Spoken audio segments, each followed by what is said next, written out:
talk about the NBA draft and the Utah Jazz Ace Bailey situation because I really didn't want to talk about this, to be completely honest, because there were so many, amazing moments that happened in the draft.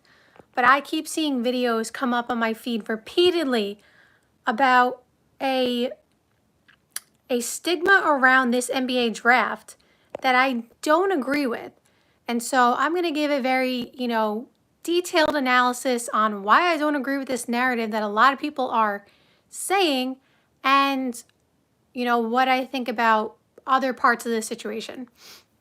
So the narrative that I have seen gone around a lot is that this specific type of video keeps coming up on my feed, that NBA players or these, new draftees don't seem grateful to be drafted to the NBA. That is basically what, a bunch of people I've seen say. And listen, everybody is entitled to their own opinion. Like, I am never one to say, well, your opinion's wrong. Like, it is always an opinion. And if they watched the draft and they felt that way, that is completely fine. Everybody's entitled to their opinion. However, as someone who watched the entire draft, pick 1 through pick 60, well, pick 59, shout out to the Knicks, who lost, a pick because it was taken away from the Jalen Brunson tampering thing from a few years ago. So 59 picks. I did not feel that way whatsoever. We can't say that everybody wasn't, or, these players are not grateful just because one specific player, and I'm sure there were a couple others out there who were not thrilled with, where they ended up, but like everyone's talking about one specific player and we know who everyone's referencing. We can't say everybody wasn't grateful just because one player seemed like he was not happy with where he went and stuff like that. And I'm going to get into that situation as well in my analysis on that. But I first want to start off by saying, like, again, everyone's entitled to their opinion, but I'm not sure that, I don't mean this in a mean way, but I don't know that everybody watched the entire draft. I'm sure some people did and came to that conclusion. And again, that's fine. Everyone's allowed to have their opinion. But like, if you watch the draft, first of all, pick number 3, VJ Edgecombe, was crying his eyes out. His mom was crying his eyes out. His brother, the entire family was so emotional, so grateful for being drafted. And so my thing is, like, if you go back and watch pick number 2, Dylan Harper, he didn't cry, but if you watched his, interview and stuff like that, he was talking about how, excited he was to go to San Antonio and how grateful he was to be here. And he had so many emotions, like he didn't even know what to say and stuff like that. And then you go to pick number 4, Con Kneppel, same thing. Like, he didn't cry, but he was like so excited and he seemed really grateful to be drafted and, all that kind of stuff. Like, everybody doesn't have to cry to be grateful. That's number 1. Because everybody in the NBA drafts do not cry. That is not true. They don't always cry. That doesn't mean you're not grateful. Everybody deals with emotions differently. And some people don't want to cry on camera, right? Like some of these guys who didn't cry tonight, or not tonight, obviously the draft was a couple days ago, but who didn't cry that night or in a couple, previous drafts and stuff like that. Some people who didn't cry at the draft might have cried later, but they don't want to cry on camera. I'm actually going to mention someone who possibly could have done that. So let me just start by saying, even if you turned off the draft after Ace Bailey, and I'm trying not to mention his name and call him out, only because, again, I'm going to analyze what I think could be happening there. Because he's still just like a kid. Like, let's, relax a little bit. But even if you turned off the draft after you watched him get picked and he seemed a little bit not happy about going to the Jazz, if you just watch picks 1 through 5, the 4 of them seemed grateful. Now, Cooper Flagg doesn't really count. He knew he was going number 1 for a whole year. Like, that's another thing I'm going to get into as well. But like, the reason that Cooper Flagg probably wasn't crying is because he knew for at least 6 months he was going number 1. He had already probably, I don't want to say he has cried at some point because, like, I'm not going to try to project emotions onto him, but like, he has already gone through every single emotion over these last 6 months. So by the time he got to this stage, he was still excited, but like, he had already processed all the emotions. it's not like some of the other guys, even though they knew they were going to get drafted at some point, he knew he was going number one. He knew where he was going once the draft lottery happened. Like, his emotions are not going to be as wild, so to speak, as some of the other guys who had, more of a bit of a surprise. That's number one. Number two, Cooper Flagg, when Conconneppel got drafted, did you see his reaction? He stopped his interview with Taylor Rooks and stood up and cheered and clapped. He was so excited for his teammate. Like, you could tell that he had that kind of excitement inside of him. It's just, again, he knew where he was going. So that kind of dialed back his emotions a bit. But, like, you saw it when he was cheering for his teammate. So, again, if you just watch picks 1 through 5, we have a whole family crying because they were so grateful, so excited. And if you watch this page, I think VJ Edgecombe is going to be one of the best players in this draft. And then, like I said, the other two, because we're going to take Cooper Flagg out because, again, he knew where he was going for so long. The other two seemed grateful, for where they were going. So, again, if you turned it off even after Ace Bailey got drafted, I don't know how you think. Okay, I don't want to say I don't know how you think. Again, everyone's entitled to their opinion. But I'm just saying, like, I just don't understand how people are saying that they seemed ungrateful. Moving past that, again, I watched the entire draft, 1 through 60. VJ Edgecombe is not the only one who was crying. Not even close. Did you see Danny Wolf and his family? They were bawling their eyes out. His brother was crying. His mom and dad, they were crying so much. I would honestly think Danny was crying the least out of his whole family. But they were so excited, so grateful.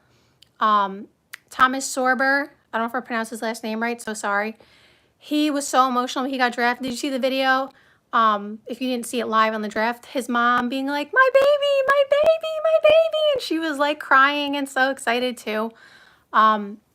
Walter Clayton Jr. was crying, so emotional. I don't know if that's his girlfriend or his wife with the baby. I don't know if they're husband and wife or if they're boyfriend, girlfriend. I don't know. She was getting emotional also once he got up on stage. I'm trying to remember. Come On. If you watched Come On get drafted, number 10 to the Suns, he was so emotional. Like, that's just 5 people and families right there that were crying, legitimately crying. And again, you don't have to be crying to be grateful or, excited to go somewhere and stuff like that. Like, again, everybody's not a crier. So I'm just saying, like, we had 5 people at the minimum that I just named in the first round who were literally crying. And then besides that, like I said, like, so many of them seemed really excited, in their interview with Monica McNutt and seemed grateful to be going where they went. And just seemed really excited. Like, the thing is, again, not everybody's a crier, but the other thing is, like, could some of them be talking the way they're supposed to talk? So what I mean by that is, like, when you go into an interview, for example, like, you're not going to talk to the interview person as if, like, you're talking to your friend, right? Like, there is a certain decorum you have and, the way you speak and stuff like that. And so is it possible that some of these guys who got drafted kind of said the right things because they had to? That's definitely possible. I'm not going to say that's not possible. But at the same time, at the minimum, they still seemed excited and grateful to be drafted, even if they weren't necessarily excited about where they were going. But again, I think it's the minority that were, and I'm not even going to call Ace Bailey ungrateful. I'm not going to do that because, again, I'm going to analyze, his situation. But, like, I thought a lot of them seemed really grateful. Like, I don't know. Like, I watched the whole thing. I just don't understand this analysis that everyone is concluding about the draft. Just because, again, one guy didn't, who, of course, was one of the big situations and the big talk, around after the draft. But, like, just because one person had that type of, thing going on around him doesn't mean that everybody else wasn't. So that's my opinion on that. I don't understand that. Like, you know what? I'll give you a good example. Do you remember in school, this kind of, I feel like more so happened when you were in, like, high school and stuff like that. where like a teacher would assign you a project and they would put you in like a group of 4 and you didn't get to pick your, your partners, and you ended up with someone who, listen, school is not for everyone. I'm not judging anybody here. But you ended up with someone in your group who didn't care about doing their homework, didn't care about the project, would take a 0, take an F, they didn't care, right? But if they don't do their part, everybody in the group gets a 0, right? Like, it was not like we gave that person a 0 and then everybody else who did their part an A or whatever, right? It was always like, you have to take on the responsibility of making sure the entire project is completed, even if that means that you and the other people have to do more work, even though that's not really fair, right? And so I say all that to say, I never agreed with that kind of notion because I just don't, like, I understand the life lessons being taught there, fine, whatever, but like, life lessons aside, like, we're talking about teenagers here. Like, I just don't think that's fair. And so with that being said, I know a lot of people probably agree with me and feel that way, that like they didn't like when that would happen to them. Because why do I have to do extra work when, like, not only do I have to do extra work, but like if the work doesn't get done, my grade suffers. Why am I being penalized? So what I'm saying is, like, comparing it to this situation, why are we penalizing the entire NBA draft just because of one person who, again, I'm going to analyze. I know I keep saying that, but I'm going to get to it. So I don't agree with penalizing everybody because there's one person in the group who is outside of the norm, I guess, if you want to say. So that's how I feel about that situation. I felt like a lot of people were grateful. Again, everyone's entitled to their own opinion. I completely understand.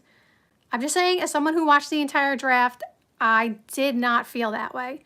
I did not feel like anybody was really ungrateful at all, except for, maybe the guy we're going to talk about. But I'm not going to use the word ungrateful either. So let's get to that. Again, another reason I didn't want to talk about this is because, like, I feel like there are so many good things that we could talk about with the NBA, with basketball. I feel like we don't need to talk about drama all the time. Like, I feel like it's not necessarily necessary. Sometimes we do. I'm not going to say I've never talked about, a drama situation on this channel relating to the NBA. But I try my best to, bring to light topics that I feel like maybe aren't getting covered, or, just enlighten you guys, give you guys information on something you may not know. I feel like it doesn't necessarily always have to be about drama. And also, like, when some people are talking about the same topic over and over again and people want to hear something different, I feel like I try to, do that as well. I try my best to bring you guys videos that you enjoy. That's really what I try to do. Whatever I think you guys would enjoy is what I try to bring you. So with that being said, but let's quickly talk about Ace Bailey and the situation at hand. So the alleged report is that he wanted to go 6 to the Wizards. Now, he is apparently, an East Coast, kid, so I'm sure his family is on the East Coast, which makes sense why he would probably want to be closer to his family, which I'm kind of insinuating and going to be one of my reasons. Like, maybe he wanted to go to the East Coast because he's really close with his family and wanted to be close to them. Like, I'm going to get into, like I said, more of the analysis, but I will say, like, if it was his decision that he wanted to go to the Wizards because it's kind of close to home, like, his reasoning for not wanting to go to the top 5 picks doesn't necessarily have to be a, what's the word? It doesn't have to be a reason that's not pure. I can't think of the word, but, like, his reasoning could be pure, so to speak. Like, he wants to be close to his family. I'm not saying that's the reasoning. I don't know. I'm just saying, like, his reasoning for wanting to go to the Wizards could be more pure than people are giving him credit for, right? But I don't know what the reason is. One of the things that I understand that a lot of people are saying is, like, one of the reasons he wanted to go there also is that he could have plenty of opportunity to, be the guy, have the ball in his hands, take a lot of shots. So I could understand him not wanting to go to the Philadelphia 76ers because they have Joel Embiid, Tyrese Maxey, and Paul George. See, the thing about VJ Edgecombe, I said on draft night, I think it's a great fit for him. I think he's going to fit well there. My only concern was, like, will he get enough playing time to start? Now, I thought he would force his way into the rotation even if he doesn't get a lot of minutes to start, just because I think he's going to be that good. But my only concern was like, because they have so much talent and they still are probably trying to compete for a championship in their minds, was he going to get all the playing time and stuff like that? So I could understand him not wanting to go there because he's not going to probably get a bulk of, you know, the touches and stuff like that. Even though, again, you get drafted where you get drafted. You don't necessarily have a say in that. Like I don't support, let me just say, I don't support or condone someone like being unhappy is not the right word, because you can be unhappy about where you're going, but like he is reportedly going to go to Utah tomorrow or whatever. So people thought he wasn't going to show up. I'm just saying, like, I wouldn't agree with or condone someone just like not showing up for training camp and stuff like that just because you're unhappy. Like, this is the NBA, it's a draft, that is how it goes. You have to go to the city you are drafted to, that's how it works. And there's a lot of people who were not happy with where they were drafted, but you still, like, you're still one of 450 players in the league to be drafted. It's a prestigious, you know, thing to be drafted. So, like, I don't agree with that. But with that being said, it's fine to be unhappy about where you're going. Like, it's okay with that. It's just you can't be unhappy and then not do your job. Like, you can't be unhappy and then not show up to play in the NBA as a rookie and stuff like that. That is what I feel about that. I think it's fine to be unhappy. Like, you are allowed to feel how you feel for whatever your reason is. It's just like you can't let it affect your career. Like, it's not the end. Like, if he really doesn't want to be there in 4 years from now when he's done with his contract, he can leave. Like, it's not a forever sentence. So that's one thing. So, like, he can be unhappy. It's just you have to still go play. Like, you can't just not show up. That's one thing. But the other thing is, do we know if it's really him making the decisions or is it his representation? And I don't know the answer. But we have to keep in mind, this is still like an 18-year-old kid. And he's probably had representation for at least since he was like probably 16 or something like that. Like, players like him who are top recruits, you know, stuff like that. They have been talking to managers and stuff like that for a while, since they were pretty, you know, a lot younger. And so I don't know the answer, but how do we know it's not necessarily, and I don't want to say bad advice because I want to use my words carefully, but how do we know it's not necessarily advice coming from his representation, his agent, his manager, his family, friends, you know, scouts, like whoever? Like, how do we know it's not other people and he's just kind of listening because this is what they do best? Specifically, when we're talking about scouts and managers, obviously not family and friends, but like, how do we know that they're not advising him and he's just listening because he's like, well, this is what they say is going to get me what I want, or this is what's going to be what's best for me and stuff like that. Like, he's, like I said, he's still young. Like, you don't know what you don't know. So I'm not going to just say Ace Bailey just, you know what I mean? Like, we don't know what all the factors are. So maybe it's someone else who had influenced him and stuff like that. And again, maybe it's him who just really wanted to go to the Wizards, to be able to have the ball in his hands all the time, to be closer to family, whatever the reason is. Again, I don't think there's anything wrong. Let me just use that carefully. Wrong with being unhappy. I think you should still be grateful for being drafted, though. Like, that is definitely something you should be grateful for. Like, you are in a prestigious club here. But at the same time, like, you can still be unhappy and be grateful about being drafted, but not being in the situation you want to be in. But again, you just still have to show up for work. But whatever the reason is that he wanted to go to the Wizards at 6, that is the alleged report, it did not happen. And so with that being said, he's going to have to show up. And so my whole point is, like, let's all give him a little grace. Again, as long as he shows up and does his job and stuff like that, I don't have an issue, quote unquote, with him, you know, necessarily being unhappy with where he went. But again, I do agree he should be grateful being drafted, because this is like, people dream of being drafted. Like, you have to understand the moment for everybody else. So I agree. Like if I was drafted, I would have been like, woo! Like even if I was going to Utah and it was not my pick, I would still be excited. Like I would be really excited. But everybody's a little bit different. So like I don't think we can demonize someone for not being happy with where they went, but you have to do your job and have to show up, and you can't just, I'm not saying he's complaining, but I'm saying you can't complain about that. It's like this is how it goes. That's one thing. But the other thing is like, we can't, and this is kind of like my whole point here, we can't group the entire draft based on one person's reactions. That's not fair. That's not fair to anybody. If you agree with my, scenario earlier about the school project thing, you didn't like it happening to you either. You can't group the entire, draftees together just because one person had a reaction that was contrary to what a lot of people, had hoped for in terms of his reaction and in terms of the rest of the draft's reaction. Like one person does not make the entire group. And we need to stop grouping everything together and individualize things for what they are. That's my opinion. I feel like everything is its own individual thing. Like we can't just group everybody together because one person, one thing happened. And again, there may be reasons outside of him. It may not be just him. You know what I'm saying? Like let's also remember that. I don't know what the answer is. That's why I'm just like neutral on the situation with him. My only thing is show up. You were drafted. There's nothing you can do about it really. Like at this point, like in 4 years from now, when you're a free agent, go where you please. If you don't want to be in Utah, you don't have to be in Utah.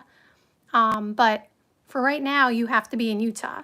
Whether that's, your ideal situation or whether that's the most fair thing, I don't know. But like, I'm more neutral in the Ace Bailey situation because I don't even know what's the driving force behind this.